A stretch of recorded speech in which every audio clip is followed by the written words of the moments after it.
Other than that, get settled in. Let's get started.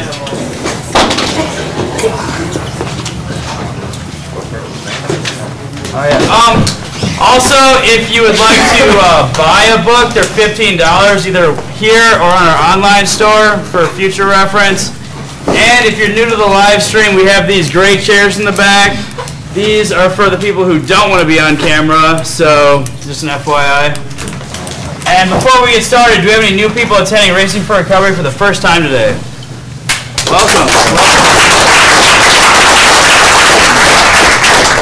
All right, thank you for attending the Racing for Recovery Support Group meeting. We are focused on maintaining a drug-free and healthy lifestyle. Since 2001, our open forum meetings welcome parents, adolescents, recovering individuals, and anyone who supports our mission. Your suggestions, comments, or ideas are welcome to make our meeting the best they can be. The Racing for Recovery Support Group meeting is a cutting-edge alternative to what is currently offered. By combining substance abusers, families, friends, and the public at large, we have created an environment that is beneficial to everyone who has been affected by alcohol or drug addiction. Meeting start time is 7 p.m. Please be on time. Please turn off your cell phones or ringers to vibrate and refrain from posting on social media during the meeting to show respect and courtesy to yourself and others. Please only one person speaking at a time. Please speak loudly so that everyone can hear. Proof of attendance is gladly provided. Please turn in your paperwork prior to the meeting and you can pick it up at the end of the meeting. Honesty is required. Feel free to openly share your comments and points of views on how alcohol and drug addiction has impacted your life.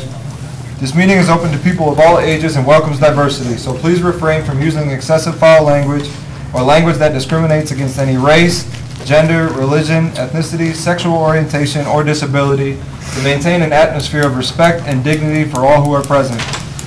If you see a visitor, a new member, or a returning member that you haven't seen in a while, please warmly welcome them into our program. Your confidentiality is important to us. What you say here will not be discussed outside of the meeting. Please refrain from leaving the meeting while it is in progress because it is disruptive to others.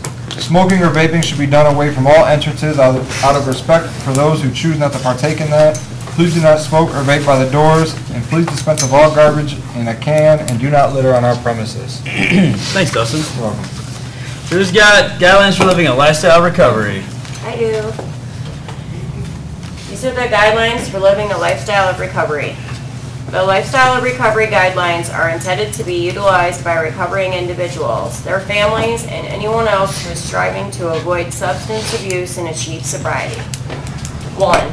Recognizing that substance abuse ruins lives. 2. Wanting to pursue positive alternatives to substance abuse, such as our education, employment, quality relationship, and health and fitness. 3. Using resources such as friends, family, teachers, and peers as a way to achieve and remain sober. Adding sports, art, or music to these resources will help us stay focused and motivated. 4. Defining balance and working toward making it a part of everyday life. 5. Building self-esteem and confidence through sobriety to combat negative feelings regarding oneself. 6. Understanding that negative behaviors of isolation and self-pity lead to self-destruction. 7. Lifting a person up is different than allowing them to continue their destructive lifestyles. Be there for yourself and be patient with your friends and family. 8. Learning how to help without supporting the addict's behavior. Providing assistance to the recovering individual that will improve their lives, not further their usage. 9. Recognizing personal challenges and integrating them into our lifestyle as challenges to triumph over. And 10. Caring for our personal, emotional, physical, and spiritual individuality is the source we use for our sense of worth. Each person is truly magnificent. Our mission at Racing for Recovery is to prevent all forms of substance abuse by promoting a lifestyle of fitness and health for all those affected by addiction. Thanks, Dana. Who's got What Racing for Recovery Means to Me by Kelly Anderson? What Racing for Recovery Means to Me by Kelly Anderson. R, respect yourself enough to quit using. A, accept the challenges that lie ahead. C, commit to your recovery. I, include friends and family on your journey. N, never doubt your will to succeed. G, give yourself credit for your accomplishments. F, focus on the positive things you want in life. O, overcome your fears and keep moving forward. R, remember the reasons you are seeking sobriety. R, reach out to others to give and receive support. E, expect holes in the road, choose another road. C, care for your body. We only get one in this lifetime. O, open your heart, mind, emotions, and spirit. V, victory comes from a balanced lifestyle. E, educate yourself on all aspects of recovery. R, Racing for Recovery saves lives. And Y, you will learn that with sobriety, anything is possible. Thanks, Eric. All right, it's time for introductions. Now it's going to go around the room. You say your name, why you came. You don't have to say you're an active alcoholic, but you can if that helps you. My name is Dustin. I'm here tonight for support and to be with my family. I'm Pat. I'm here for the positivity and knowing that when you come through the doors, you're either going to get a wide smile or a hug, or someone's going to say, hey, you're welcome. I'm Esther. I'm here to support my son, Michael. Michael, I just like this meeting. It's my first meeting, so it's kind of important to me to be here. I missed last week. I'm Brittany. I'm here to learn how to get out of my head. I'm Craig, and I'm here to keep my goals in line, and coming here reaffirms them. I'm Dustin. I'm here for positivity, to support, and always to keep learning. I'm Amanda. I'm here to keep learning. I'm Marlon. I'm here to learn. JT, I'm here to keep an open mind and remain teachable. I'm Eric, and this meeting is part of obtaining a healthy, balanced lifestyle. Kyle, I'm here to learn, make myself a better person. I'm Sarah. I'm here to learn, to support, and also remain teachable. Justin, I'm here. I'm saying I was here because I need to be, but I'm also starting to learn that I'm here because I want to be. I want to live a positive and healthy lifestyle. Kevin, I'm here to help keep me on track. Jacob, I'm here to learn a new, different way of living. My name's Frank. I'm here for the self-staying sober with all my brothers and sisters helping me, as well as the people that work here. I'm Carl. I'm here to learn. I'm Kristen. I'm here for support. I'm Ann. I'm here to learn a new way to live. I'm Dan. I'm here because this is a good way to start the week and a good way to balance out the rest of the week. I'm Josh. I'm here to dive into that book and learn with the rest of y'all. I'm Justin. I'm here to stay well. My name is Chris, and I come to Racing for Recovery to learn how to make better choices. I'm Jason. I'm here to harness a new lifestyle. I'm Zach. I'm here to learn. I'm Tyler. I'm here for support. I'm Bobby. I'm here for positivity, support, and just a great meeting. I'm Michael. I'm here to change my life. I'm Chrissy. I'm new, and I'm here for all of the above. What everybody said. I'm Cindy. I am here to remain teachable. I love that, and I just have nowhere else to be. This is the place to be, and I love Monday night meetings. I'm Brendan, and I am here to continue my quest through sobriety. Actually, it's not a quest, it's an adventure. I'm Fane. I'm here to learn. I'm Betty. I'm here to continue to learn and to start my week off right. I'm Mike. I'm here to be part of Josh's movement.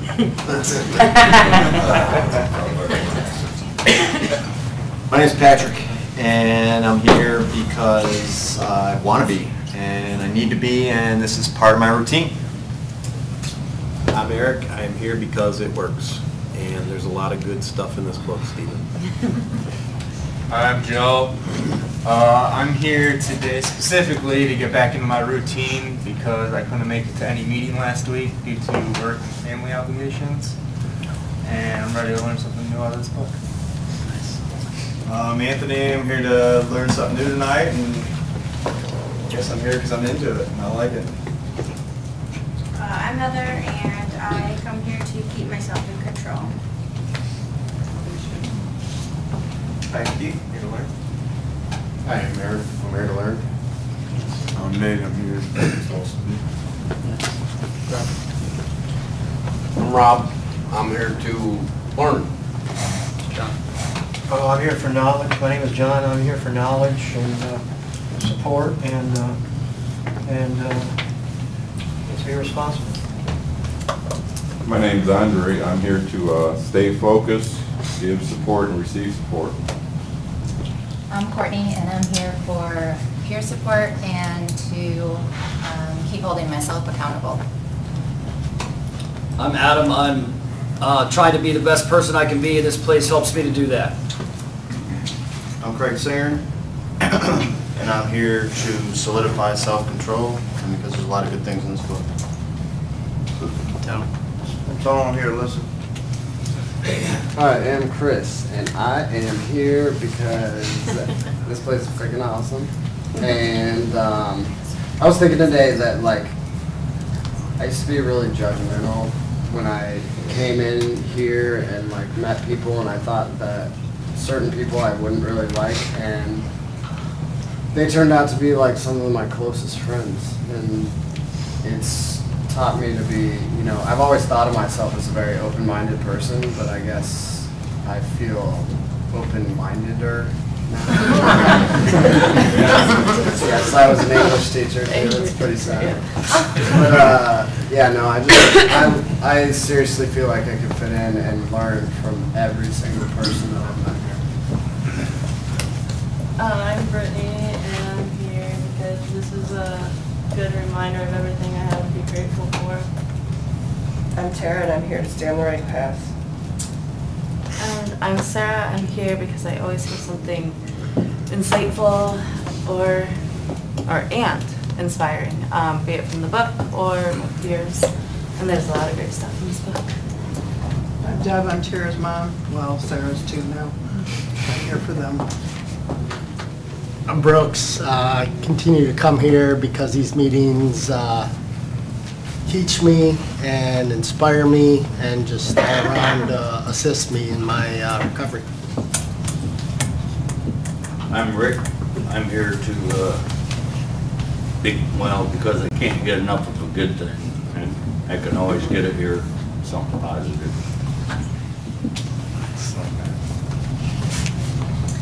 I'm Mel.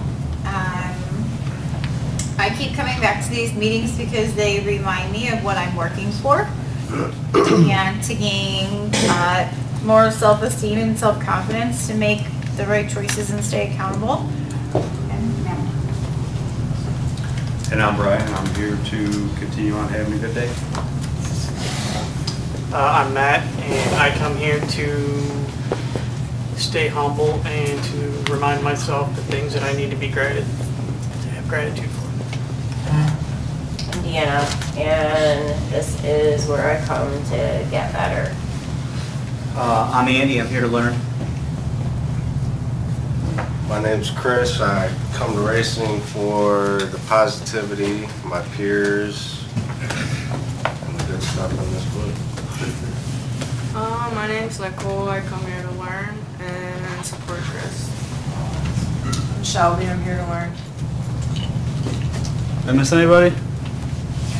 All right, well, I'm Steven. I came here today even though, honestly, I didn't even want to. I wasn't feeling that great today, and I knew after talking with AJ, that it'd be a really good thing if I came, because there's always a lot of good stuff in this meeting. So let's dive right into it. Who's got the answer with Donald D. Carr? I do. Running from the misery, trying to escape the pain, as I approach the light of hope that lies before me. Each step overwhelms me, every breath sears my throat. I hate, my body rebels against me. My memories torment me. Agony has become my closest companion. My demons mock me as I dangle helplessly above the abyss of alcohol and drug abuse. The voices all sound the same, criticizing, accusing, blaming me for what has happened. They don't understand. They don't care who I am. I am a human being, full of thoughts and feelings. I'm worth saving. Just show me the way. At last, I reach the light of promise. There stands the answer. Open arms, understanding smiles, looks of trust. And so it begins, racing for recovery. Thanks, Frank. Welcome. So, Got a race coming up. got a race coming up in October, guys. Other than that, anything else going on? Yes. I'm really excited about this one. Here at Racing, we're having hosting a chili cook-off. The date is March 16th from 2 until 5. Families are welcome. Right now we have 11 contestants signed up. So if you'd like to sign up to compete, get with me after the meeting. And we have categories of like chili. It can be beef, chicken, or vegan. And we don't want Craig to bring any chili because he talks about varmints. So we're going to exclude you. That's all. See me after the meeting if you'd like to sign up. That's awesome. Thanks, Andre. All right, cool. As you can see from the introductions, our meetings are for everyone affected by self-destructive behaviors. No topic is off limits. If you have a question or something you'd like to discuss, we encourage you to bring it up early so that we have time to discuss it. With that being said, before we get right into the book, does anyone have anything they'd like to bring up and talk about? Anything good? Anything bad? Anything in between? Anything on your mind? Frank. I'm sober again today. Good job, brother. It's awesome. All right, we are on page 4, Healing from the Past. Who would like to read? Udre.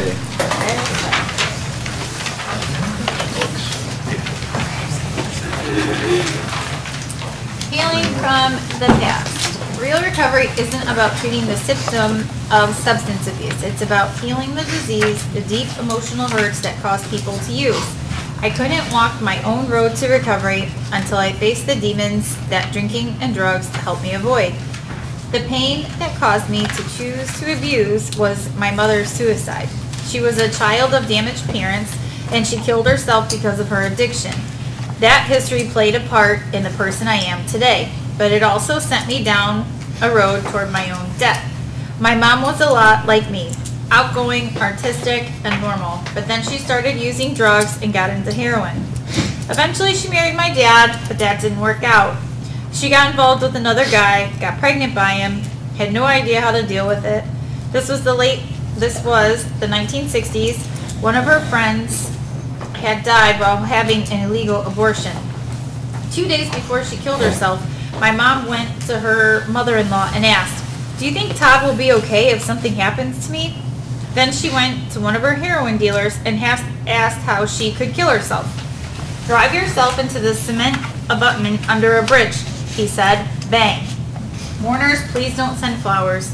Years later, I was contacted by a woman who had followed me on Facebook for some time.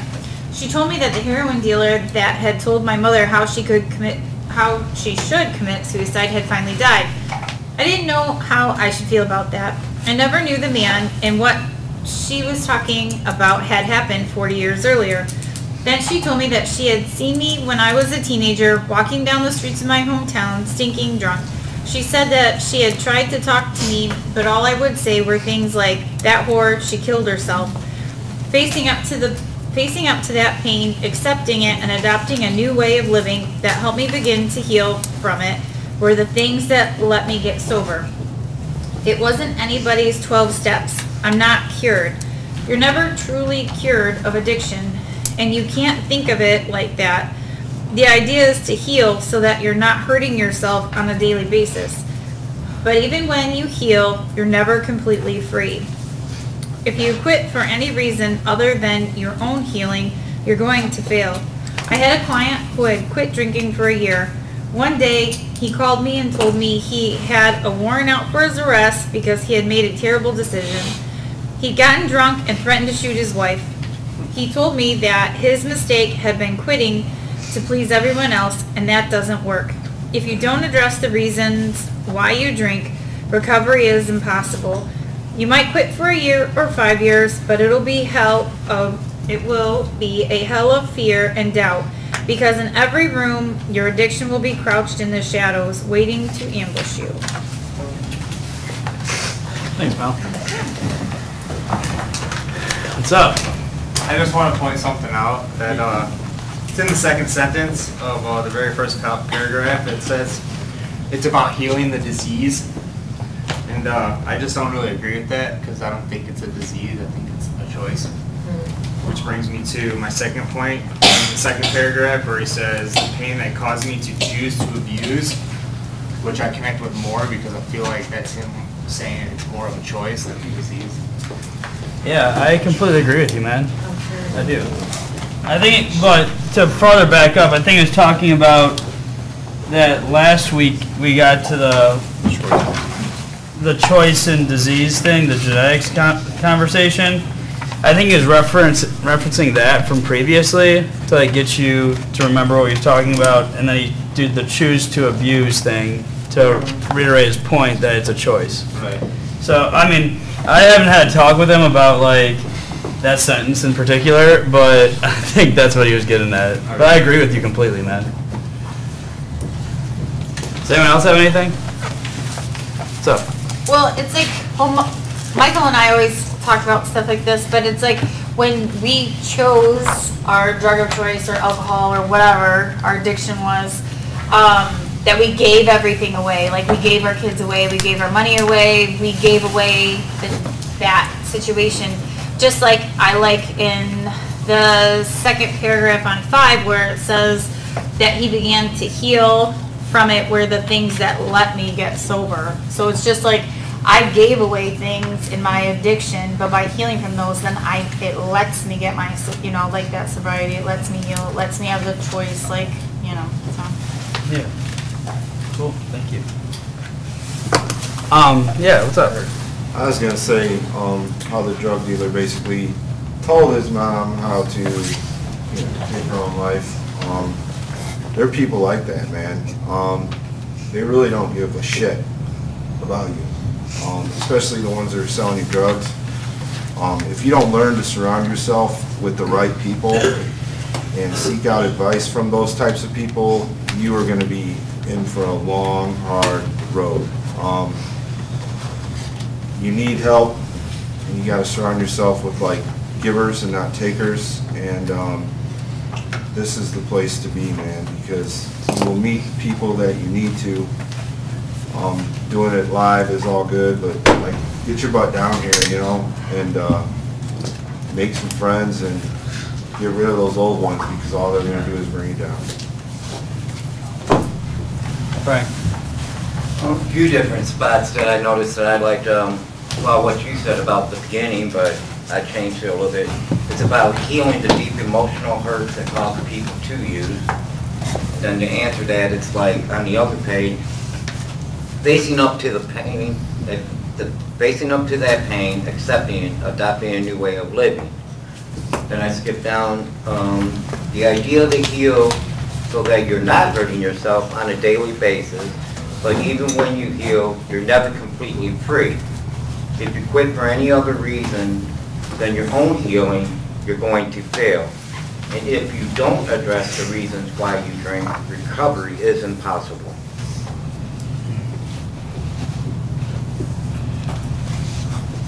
So healing the pain is accepting. and adopting new ways. Thanks, Frank. I like what Mel was saying about giving away the things that she once had. I always said when I was younger that I always got kicked out of my house for this, that, and the other thing, that I got kicked out or they forced me to do something, but coming here I realized it was a hard slap in the face for me to listen to Todd say, it was your choice to remove yourself from their household because of your choices. And that was a hard reality that hit me. Because I agreed with him, and I was like, ugh, this sucks. Like, I'm wrong. And that's really hard to say that you're wrong. But I believe it. Like, I don't know. I chose to use drugs and alcohol and completely disobey my parents when I was younger to get kicked out of their house, but I chose to remove myself from there because of my actions, and that is a huge, huge thing, is to take responsibility for it. And that's hard to do. It's really hard to take responsibility for things that you used to do or that you have done, and it's not easy. Cindy. This kind of puts into, I don't know, it's both sides of the person who is the addict and the person in the family and your friends. But I read something today and it really hit home. It said, you know, communication breakdown basically is we stopped listening to understand. We were listening to reply. And I did that because you wouldn't want to listen. You just were ready to go back and say whatever. It was usually was crap. But then it was on the other side too. They weren't listening to me either. They were ready to say their own thing. So that just meant a lot, you know, because that was my big breakdown. You know, my choosing to use alcohol the way I did. So. Thanks, Cindy.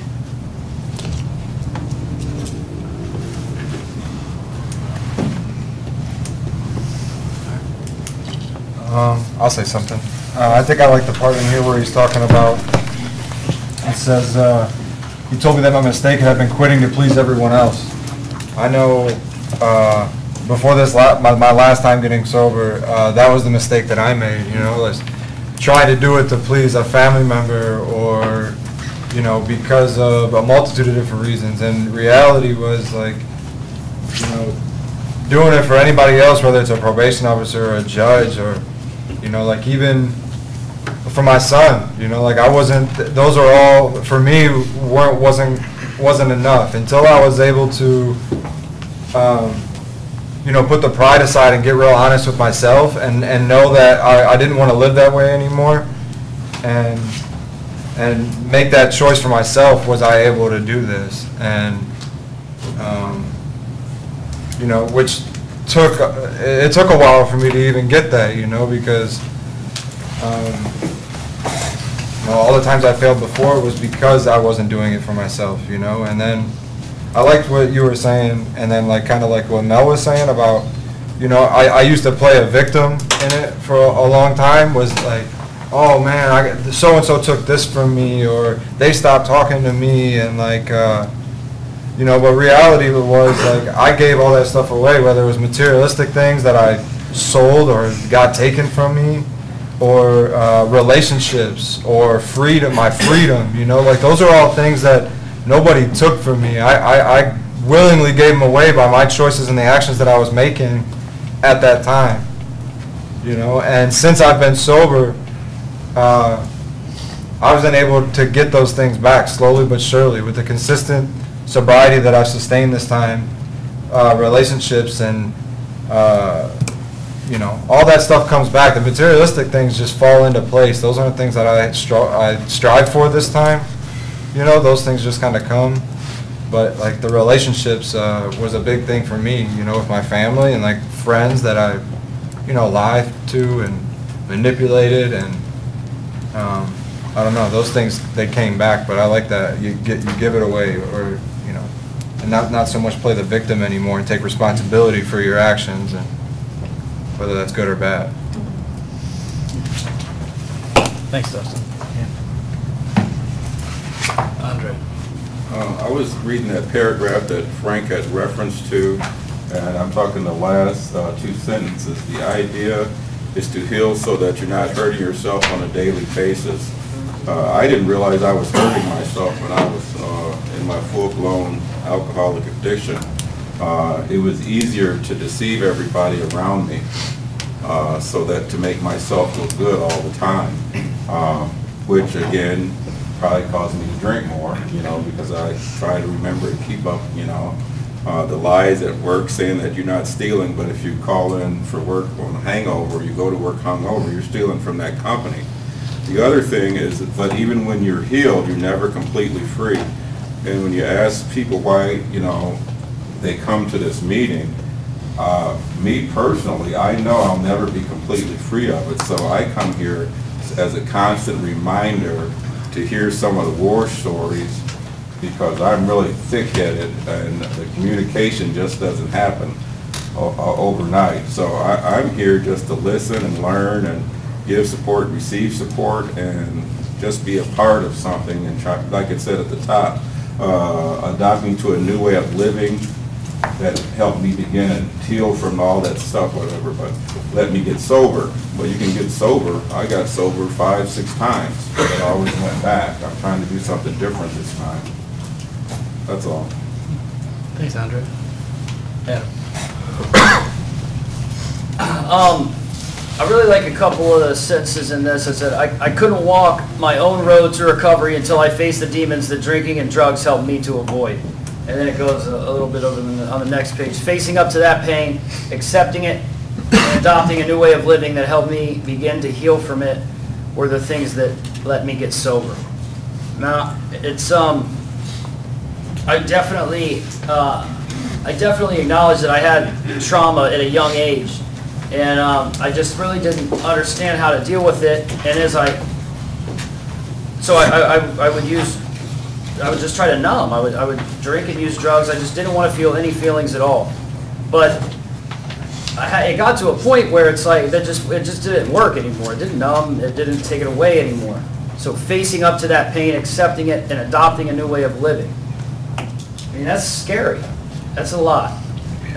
Especially because it's what, I mean, the fear builds because it's like that's what I was trying to numb from. So I mean, that's the only way to really heal is to face up to it. That's a scary concept. But then, you know, there's acceptance. You accept that that is the only way.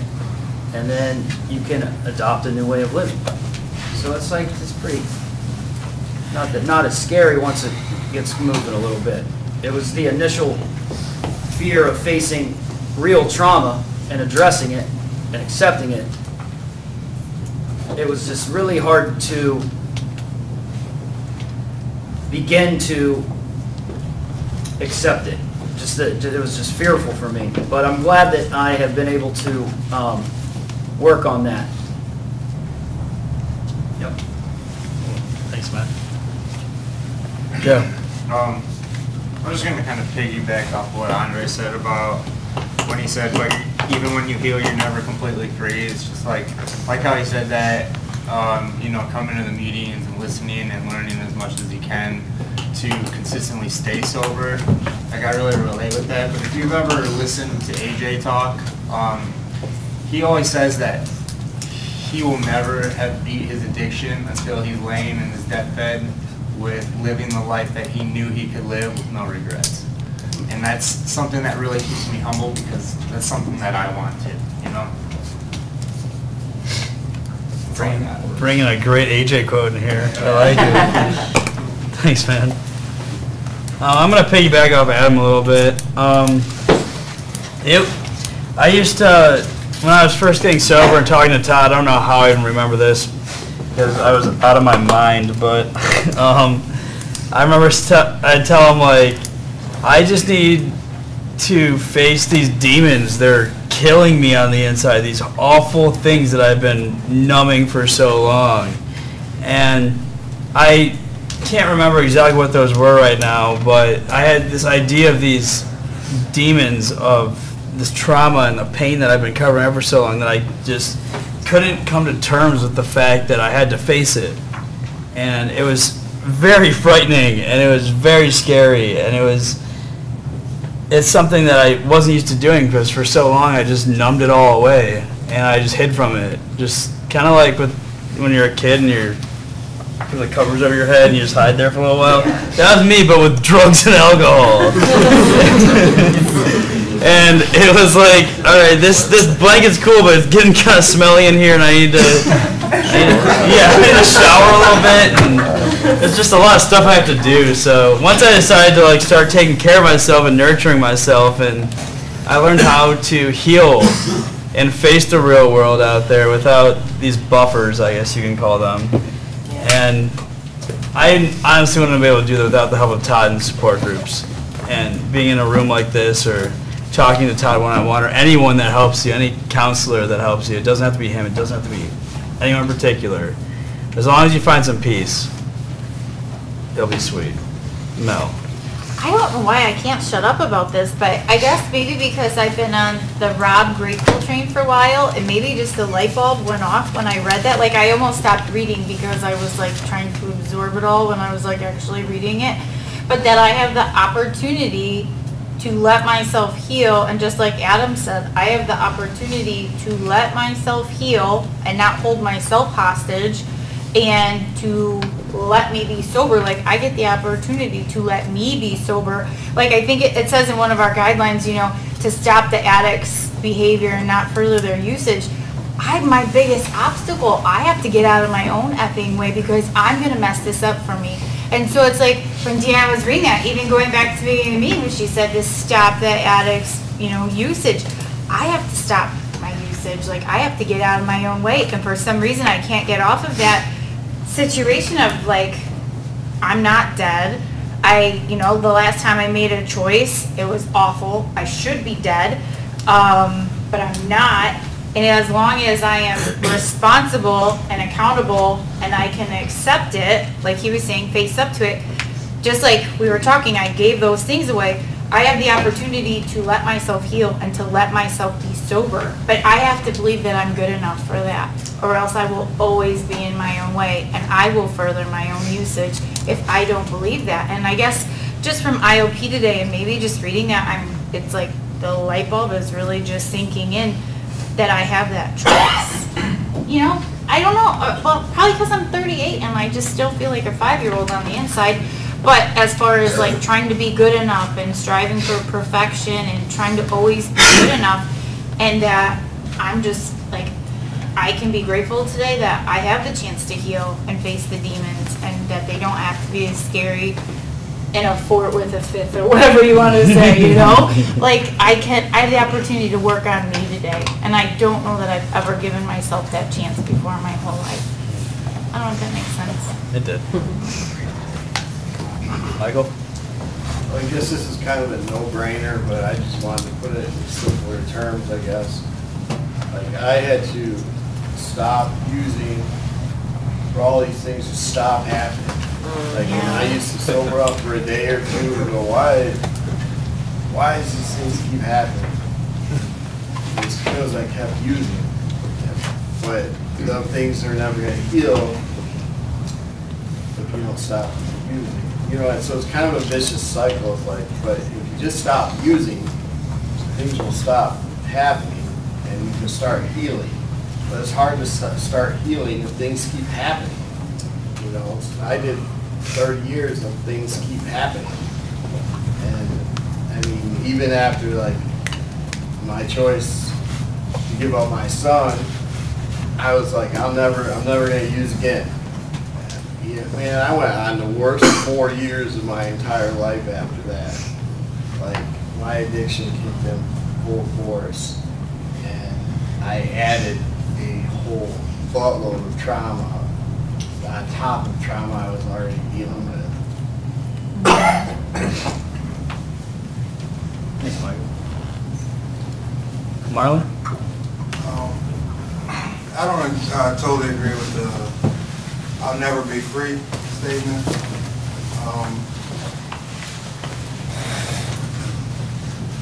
I think there's a choice.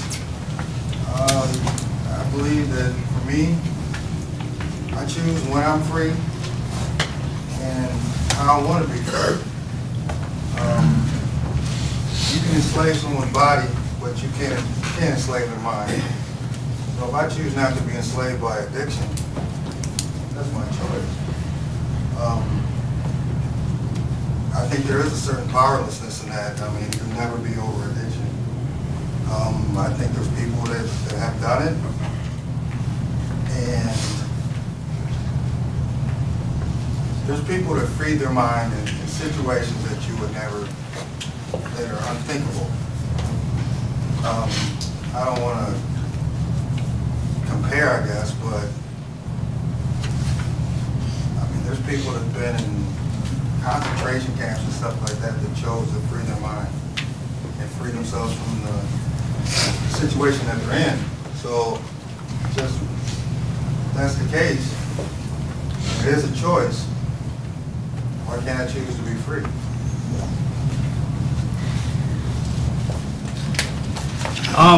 The only thing that I have to, I guess, say about that is I agree and disagree.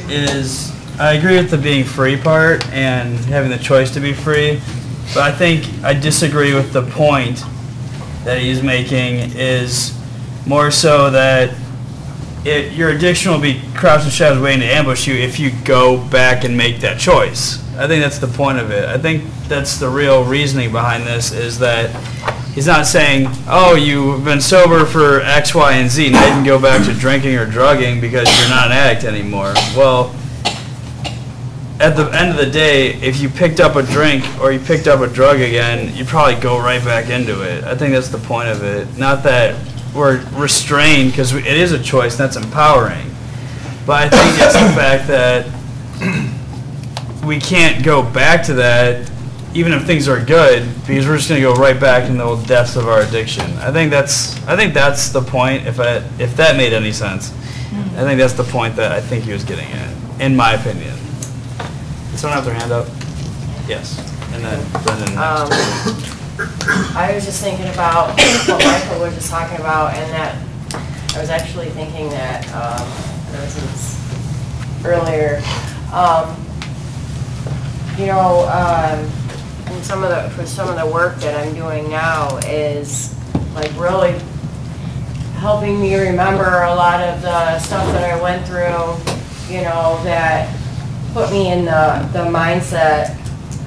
You know, that allowed me to make the choice to start using a lot of the traumas and stuff when I was young, and you know, different stuff, different things that my behaviors got me into and things like that. But I was thinking, like, what's really crazy is like, so like the stuff that I went through while I was using drugs and alcohol was like so much more horrific, but I can't figure out, it's really weird, like I can't figure out why it doesn't hurt as bad as, you know, the stuff that happened like when I was young, I guess when I was like, you know, couldn't help myself.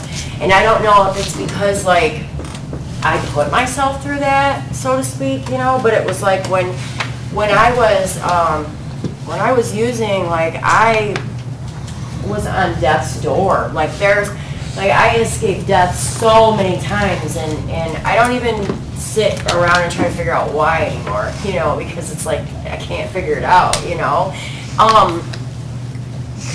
But I guess, you know, through a lot of stuff that I'm doing here, and you know, I'm really starting to pay attention to stuff, and I'm building my self-confidence back, and my self-esteem is getting better, and you know, I know that I'm not what I did, you know, I know that I'm not that anymore, but I guess it's just like, you know, I'm wondering if I have this thing where it's like, you know, the self-inflicted stuff, you know, I just can't figure out why it doesn't hurt as bad, because I just feel like when I look at some of that stuff, like it was so horrible, you know, but the things that happened to me when I was like a kid or younger, or like the abandonment stuff, like all of that, like that hurts worse.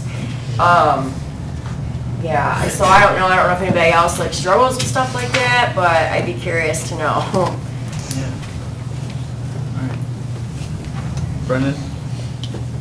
I like to believe that I'm free from my addiction, but I'm not free from being an addict because I still have addict tendency traits. I feel like if I don't respect what I went through and what brought me into that, like by staying away from dangerous situations and stuff like that, like I've seen it happen so many times that 30 seconds, no matter how long you've gone, how far you've gone, everything you've learned, it takes like 30 seconds. You can throw everything out the window and go right back to what you were doing.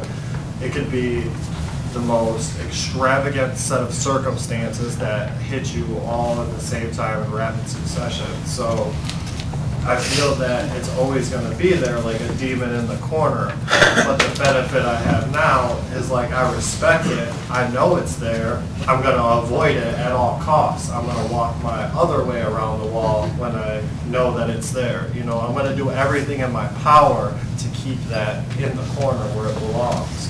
But I can't ever forget that it was there, because the second I feel I forget it, I'm going to put myself right back in a situation that will potentially let it control me all over again. Are you saying your sobriety was a quest, an adventure, and then to that? That's huge groundbreaking right there. That was awesome. Thanks, man. Does anyone have anything else? Beth. The word abandonment came up, and that was amazing because I have a son who's 54, and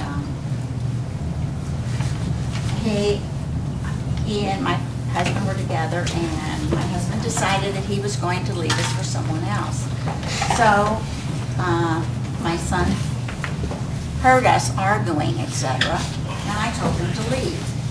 So he left. And through years, my son's 54, up until about 6 years ago, my son felt in his life that I was the one who abandoned him, because he heard the words when he was little, "I want you to leave." And so he left.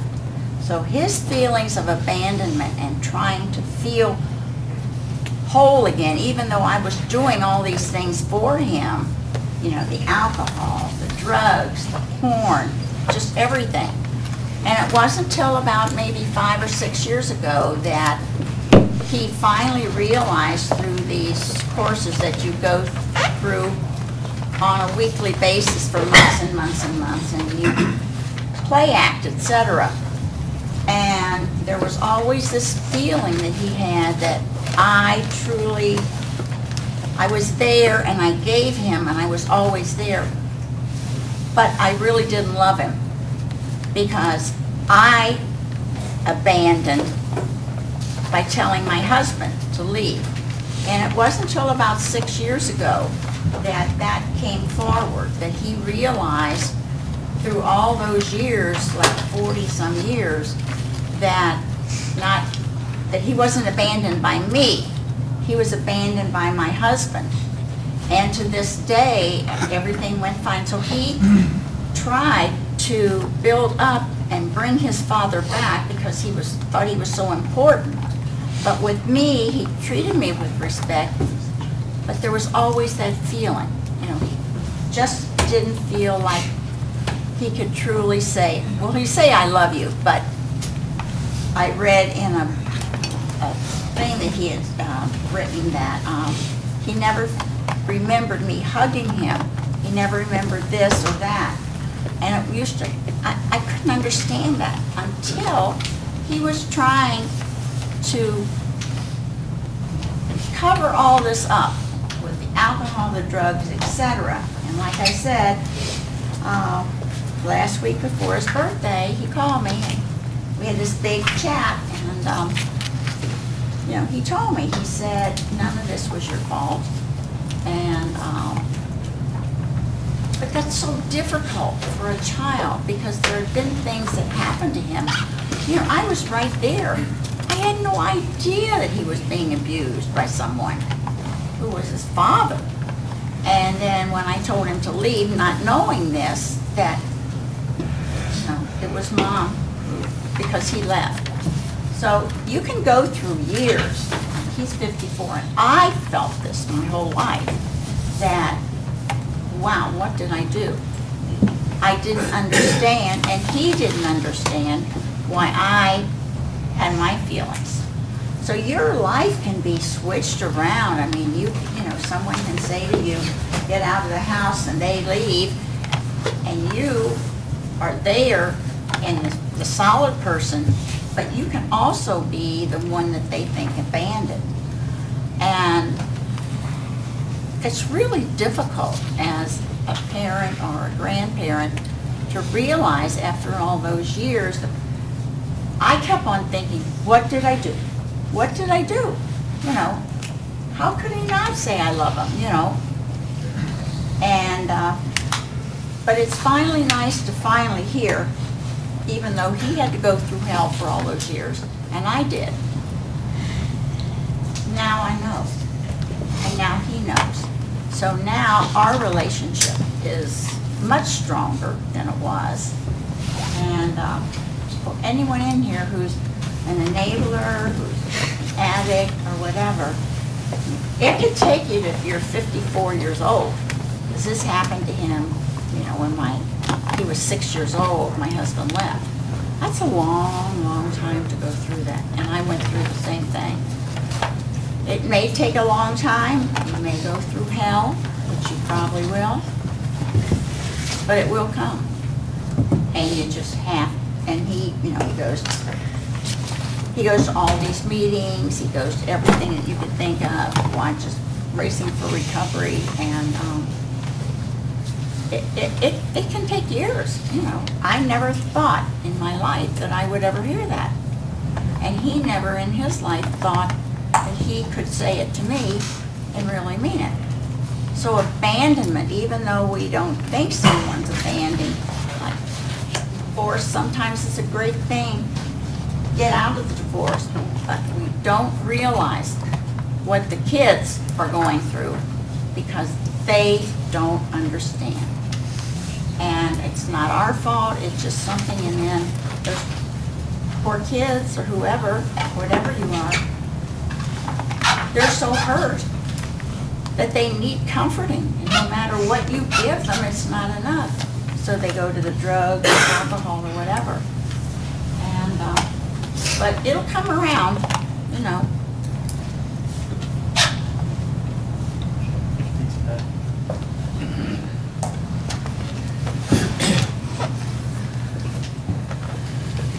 Anyone have anything else?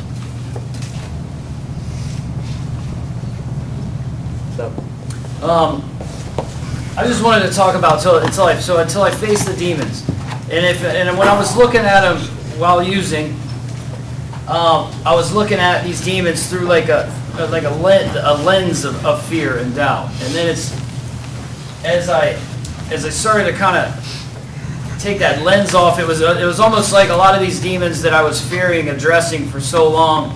It's like that Wizard of Oz screen. You know, it's like it really wasn't, I was making it a lot bigger than it was. I think it was through the fear and doubt that made it look a lot harder to face than it actually was. And when I actually begin to address some of these things, I feel like it's like the little man behind the screen, and not as scary as I thought to begin with. How does it go? They say you had it in you all along. You're not first, you're last.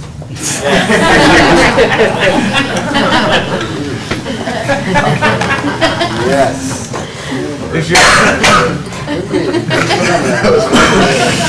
Exactly. Yes. All right, Patrick, what you got? Autobiography in 5 short chapters by Portia Nelson. I walk down the street, there's a deep hole in the sidewalk, I fall in. I'm lost, I'm hopeless, it isn't my fault. It takes forever to find a way out. I walk down the same street, there's a deep hole in the sidewalk, I pretend I don't see it. I fall in again. I can't believe I'm in the same place, but it isn't my fault. It takes a long time to get out.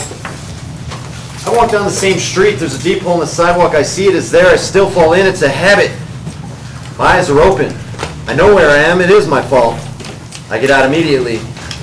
I walk down the same street, there's a deep hole in the sidewalk, I walk around it. I walk down another street. Thanks for coming, everyone. Thanks for coming. Remember to sign up for the cook-off. Turn your books up front, grab your sheets.